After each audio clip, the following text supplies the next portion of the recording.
Ingat, kalau dulu TBU, kau bisa ke Jakarta pakai apa? Sudah puluhan juga yang bawa kamu ke sini. Kok ngomong seenaknya kayak gitu? Tidak sopan. Sudah jadi raja. Kamu itu kan preman, memakai pakaian ormas. Saya bisa buktikan. Kau itu preman. Grip Jawa Barat mengatakan kalau ingin didukung oleh Grip, pertama mencintai dulu Grip, baru mencintai rakyat. Pakai dong otakmu. Gubernur, bupati, wali kota itu harus mencintai rakyat dulu karena dia mendapat rakyat, karena milih rakyat, bukan Grip. Preman. Yang kedua, ini yang membuat saya marah. Kejadian di Depok. Polisi itu adalah alat negara yang melaksanakan ketertiban dan melindungi masyarakat. Ketika akan mengangkat, dilawan, dikepung. Negara apa ini? Mobilnya negara, mobilnya dibakar lagi. Kalau saya diam, orang akan menyangka bahwa polisi udah nggak ada. Kayaknya ke preman. Ini bahaya untuk negara kesatuan. Ini langsung, ini jarang-jarang ini kita kumpul bertiga ya. Ini bersama dengan Bung Raffel Jawad gitu ya. Wah, ya. Dan kita kenapa spesial begini? Karena kita mewawancarai tokoh yang spesial gitu ya. Jadi, karena kita udah lama tidak mendengarkan Pak Gatot ngomong. Yes, orang lain gonjang ganjing segala macam, ada purnawiran macam-macam. Pak Gatot kemana? Orang tanya begitu kan? Ya. Tapi saya kira gini, ada perkembangan terbaru nih. Oh, terima kasih Pak Gatot bersedia menerima kami berdua ya. Ya, alhamdulillah. Ya, ada perkembangan terbaru yang saya kira kalau saya menduga Pak Gatot pasti juga marah karena banyak orang marah. Tapi poin banget, nggak tanya bagaimana kondisi kesehatannya hari ini, gambarnya dan lain sebagainya. Sehat. Basa-basi sedikit dong. Enggak sehat, beliau sehat juga. Jangan buang durasi, kita langsung aja ajar. Enggak sehat Pak Gatot kan. Alhamdulillah. Ya. Oke. Ini sedang viral banget ini video Hercules. Dan itu yang saya terkejut, dia itu mengecam Pak Sutioso dan juga purnawirawan. Kebetulan Pak Sutioso itu saya wawancara dengan Pak Tios itu ya. Dan ini menurut saya kalimatnya nggak pantas ya diucapkan oleh seorang itu kepada seorang senior seperti Bang Yos dan juga termasuk para purnawirawan yang ada di situ, Pak Tri Sutrisno juga gitu. Kalau Pak Gatot sendiri sempat lihat videonya, sudah lihat gitu. Jadi ketika saya dihubungi sama Abang untuk wawancara, saya sudah 2 bulan lebih saya puasa, tidak mau bicara, tidak mau diwawancara. Karena saya sedang mengamati benar situasi negara kita kan, situasi regional, internasional. Tapi begitu masalah Hercules, ini kurang ajar nih orang, tidak tahu diri, gitu loh. Dia merasa paling hebat. Kalau udah pensiun, nggak ada di mata kirinya dia tuh, nggak dianggap itu, ya kan? Pak Sutioso ngomong apa? Tidak ada satu kata pun purnawirawan Pak Sutioso mengatakan akan kudeta negara. Fitnah itu. Hei, purnawirawan Pak Sutioso itu purnawirawan Baret Merah dari Kopassus, bintang 3 Letnan Jenderal. Saya juga purnawirawan. Tidak kau anggap kau ngomong seenak perutmu saja itu. Ingat, kau dulu TBU, kau bisa ke Jakarta pakai apa? Sudah purnawirawan juga yang bawa kamu ke sini. Kok ngomong seenaknya kayak gitu? Tidak sopan. Sudah jadi raja kok. Kamu itu kan preman, memakai pakaian ormas. Saya bisa buktikan. Kau itu preman. Grip Jawa Barat mengatakan kalau ingin didukung oleh Grip, pertama mencintai dulu Grip, baru mencintai rakyat. Pakai dong otakmu. Gubernur, bupati, wali kota itu harus mencintai rakyat dulu karena dia mendapat rakyat, karena milih rakyat, bukan Grip. Preman itu. Yang kedua, ini yang membuat saya marah. Kejadian di Depok. Polisi itu adalah alat negara yang melaksanakan ketertiban dan melindungi masyarakat. Ketika akan mengangkat, dilawan, dikepung. Negara apa ini? Mobilnya dibakar. Negara, mobilnya dibakar lagi. Kalau saya diam, orang akan menyangka bahwa polisi udah nggak ada. Akhirnya ke preman. Ini bahaya untuk negara kesatuan Republik Indonesia. Satu, dia menghina pensiunan Kopassus. Kau juga menghina presiden saya. Jenderal Prabowo itu, Komandan Jenderal Kopassus, Pangkostrat presiden saya. Kau bilang bau-bau tanah lagi. Saya juga bau-bau tanah. Yang sopan bicara. Para Purnawirawan itu nggak ada satupun kata akan mengkhianati negara, akan kudeta, nggak ada. Justru mendukung. Mana ada? Pak Prabowo itu mantan Danjen Kopassus, mantan Pangkostrat. Masa prajurit TNI nggak dukung? Nggak masuk akal. Makanya pernyataan yang 8 itu kan mendukung, kecuali IKN. Ya. Dan memberikan masukan-masukan yang konkret berdasarkan pemikirannya mereka sendiri. Karena purnawirawan itu, Hercules tahu, purnawirawan yang di situ yang bicara itu, mereka adalah orang-orang gila. Gila mencintai negara kesatuan Republik Indonesia, termasuk presiden saya. Dia tuh gila mencintai negara. Kau apa jasanya terhadap negara? Hidup di negara ini ya, yang sopan santun. Saya mohon maaf kepada saudara-saudaraku sebangsa tanah air. Selama ini saya tidak pernah bicara keras, tapi dengan preman saya harus bicara dengan terbuka seperti ini. Dengan menggunakan bahasa preman. Nggak boleh seperti itu. Semua TNI juga akan menjadi purnawirawan. Bahkan doanya prajurit itu agar bisa pensiun. Kenapa? Panjang umur pensiun. Sukses menjalankan tugas. Pak Setioso itu bukan langsung bintang 3 loh. Purnawirawannya bukan langsung begitu loh. Mereka berdarah-darah. Termasuk saya juga berdarah-darah di Timur.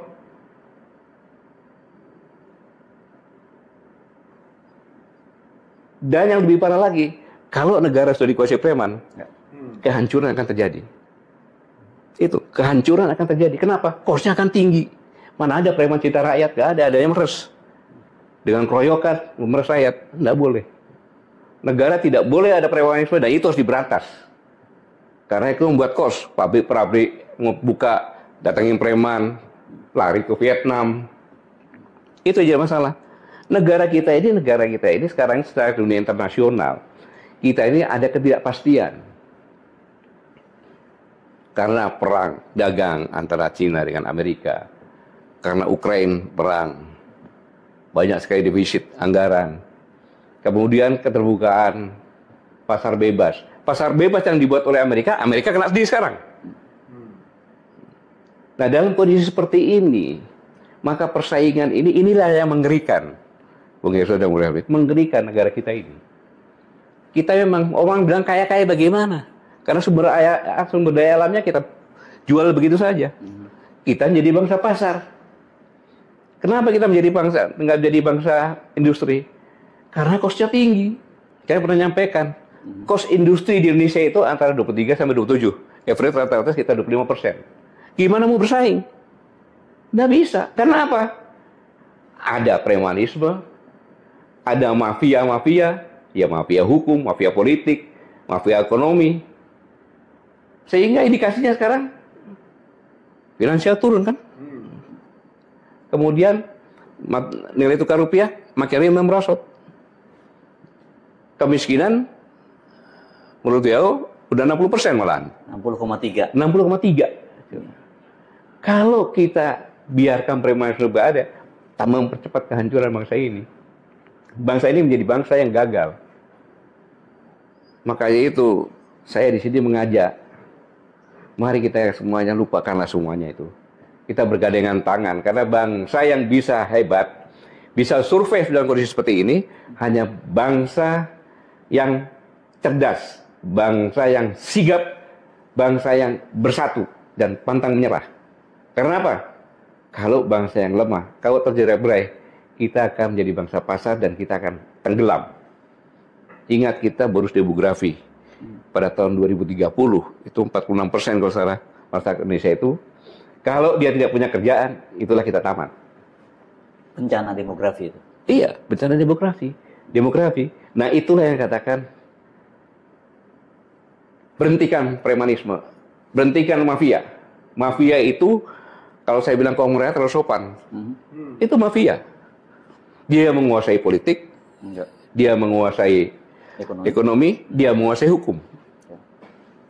Dan kemudian menguasai negara. Nah, itu untuk menguasai negara nantinya. Ya. Sama dengan Grip ini, dia sudah masuk ke ranah politik, bahaya sekali. Jadi Gitu. Pak Gatot, ini ada klarifikasi sedikit. Tadi mengatakan kita bersatu gitu ya. Tapi tentunya bersatu dengan elemen-elemen bangsa yang memang benar-benar mencintai negara ini kan. Bukan bersatu dengan preman dan bersatu dengan koruptor serta mafia tadi. Kecuali unless dia sadar. Ya. Mau berubah kan begitu. Jadi kalau negara ini ingin bangkit, mari sama-sama kita berantas premanisme, kita berantas korupsi, kita berantas mafia. Itu maksudnya. Takutnya kan nanti di orang lain, wah ini Pak Gatot nyuruh kita bersatu, nggak bisa dong minyak dengan air. Kita clearkan dulu ya kan, jernih dulu airnya, baru kita bersatu. Bang Rev ini kayak pura-pura tidak tahu saja dia gitu. Ingin Kan penegasan. yang membuat Si kita ngomong sama audiens. iya, yang menyebabkan kita ini menjadi hanya bangsa pasar, ya kan. Kemudian sumber daya alam kita ini nggak diproduksi langsung diekspor saja. Itu ya karena premanisme, karena mafia, karena korupsi, itu yang harus diberantas, gitu loh. Itu musuh masyarakat, itu cancer di masyarakat. Nah, kalau itu sepakat kita. Ya kita harus sepakat lah. Kalau nggak sepakat, saya pulang aja begitu. Jadi clear ini ya soal iya, itu nggak boleh ada kayak gitu. Tapi begini, ini kan kelakuan misalnya katakanlah pejabat atau mantan pejabat. Iya. Kan ada kejadian kemarin tuh, wah tiba-tiba muncul sosok yang disebutkan Pak Gatot tadi kan. Padahal orang mau bersilaturahmi untuk klarifikasi. Maksudnya Jokowi yang di Solo. Jokowi yang di Solo. Oh, dan kemudian Hercules datang ke sana. Datang ke sana. Oh, gitu. Jangan mantan pejabat dong, banyak mantan pejabat. Lalu kemudian, kok kita heran? Ini kenapa ya? Tiba-tiba kok, padahal orang yang datang itu maaf kata, itu ibu-ibu sama orang tua. Kan ada Rizal Fadila, Bu Kurnia itu yang diterima itu Damai Hari Lubis. Kakek-kakek, dua kakek, sama satu ibu-ibu. Kok tiba-tiba dihadapkan pada kelompok-kelompok. Begini Pak Gatot, banyak sekali kan kelompok-kelompok yang kemudian seperti digunakan oleh penguasa atau mantan penguasa untuk kepentingan dirinya. Ya dalam kasus misalnya ijazah palsu dan lain sebagainya, itu terjadi kalau kita mau jujur. Ya tentunya kalau itu benar-benar menggunakan preman, ya istilahnya sangat memalukan. Ya kan, sangat memalukan. Masa rakyatnya sendiri yang saya yakin mereka dulu juga milih Pak Jokowi tidak diterima, preman malah diterima kan? Ya saya melihat kenyataan seperti ini aja gitu kan. Ini kan apa saya mau ngomong ya? Susah ngomongnya kok kayak gitu. Ya? Gelil. Iya, gitu. Jadi ya komentar saya susah lah mau komentar lagi itu bahasa apa lagi itu kayak gitu kan. Ya. Nggak, tapi ini yang menarik dalam kasus Hercules ya. Saya mesti bikin Pak Gatot pasti punya informasi lebih dibanding kita ya. Kan disebutkannya bahwa Hercules Pak Prabowo itu pernah menjadi ketua Dewan Pembina GRIP gitu ya, GRIP Jaya. Padahal sudah ada surat pernyataan dari Pak Prabowo tahun 2022 mundur. Tapi GRIP Jaya menyatakan bahwa Pak Prabowo itu tidak pernah mundur. Dan ini kelihatannya ini nama Pak Prabowo ini bertanda dicatut ya oleh Hercules. Justru itu yang saya marah. Sedikit ngomong, tenang aja presiden kita dekat dengan kita. Ya, betul, yang mana presidennya? Itu jelas. Pada saat Danjen Kopassus beliau ngomong masalah preman Hercules. Nggak ada kaitannya. Kemudian secara tertulis ya dari Partai Gerindra kan menyatakan Pak Prabowo sendiri nggak ada kaitannya. Sekarang saya tegaskan sini, tidak mungkin presiden saya Prabowo itu membackup preman kayak GRIP yang berbaju ormas. Tak mungkin Pak ya. Saya tidak yakin dan tidak mungkin. Karena yang mereka jual kan kadang-kadang persepsi, walaupun informasi. Ya itu kan wajar lah, namanya juga usaha lah Pak Henry. Tapi begini, kalau misalnya tidak ada strong rejection ya, dari istana misalnya. Bantahan keras dari istana gitu. Ya saya mewakili sebagai rakyat Indonesia.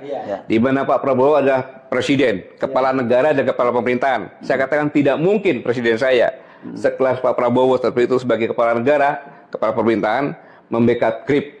Tidak mungkin. Oke, nah ini sebentar. Ini pengalaman kan tadi beliau itu kan jadi cerita bahwa Hercules itu datang ke sini karena TBU waktu dia TBU itu apa tadi?